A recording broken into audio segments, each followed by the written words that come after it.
अब कहानी और गहरी हो जाती है। थॉमस और टेरेसा के बीच का संबंध धीरे धीरे साफ होने लगता है। दोनों को महसूस होता है कि वे पहले भी एक दूसरे को जानते थे।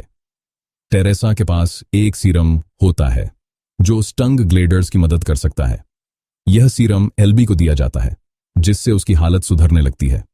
लेकिन ठीक होने के बाद एल्बी जो याद करता है वह बहुत डरावना होता है।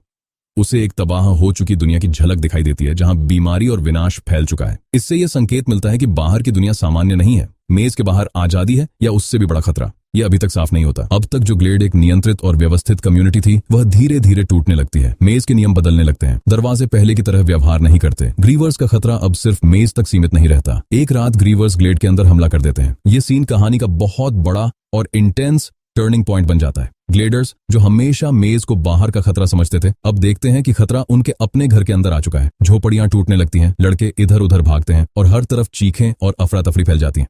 एल्बी अपने लोगों को बचाने की कोशिश करता है, लेकिन इस हमले में उसकी मौत हो जाती है। यह पल बहुत भावनात्मक होता है, क्योंकि एल्बी ग्लेड का लीडर था और उसने कई सालों तक सबको सुरक्षित रखा था। थॉमस अपनी यादें वापस पाने के लिए बेताब हो जाता है। उसे लगता है कि अगर उसे अपना अतीत याद आ जाए तो वह मेज का असली मकसद समझ सकता है। इसी बेचैनी में वह खुद को ग्रीवर से स्टंग करवाने का खतरनाक फैसला करता है। यह फैसला सबको चौंका देता है, क्योंकि स्टंग होना लगभग मौत की सजा माना जाता है। जब थॉमस स्टंग होता है तो उसे बहुत ताकतवर फ्लैशबैक आने लगते हैं। वह देखता है कि WCKD नाम की एक संस्था किशोरों पर एक्सपेरिमेंट कर रही थी। थॉमस और टेरेसा भी उन्हीं लैब्स का हिस्सा थे। मेज असल में एक टेस्ट एनवायरनमेंट था। ये बच्चे सिर्फ कैदी नहीं थे, बल्कि एक्सपेरिमेंट के सब्जेक्ट्स थे। उनके रिएक्शंस, इंटेलिजेंस, डर और सर्वाइवल इंस्टिंक्ट्स को लगातार देखा जा रहा था। थॉमस को यह भी महसूस होता है कि वह और टेरेसा किसी न किसी रूप में WCKD के सिस्टम का हिस्सा थे।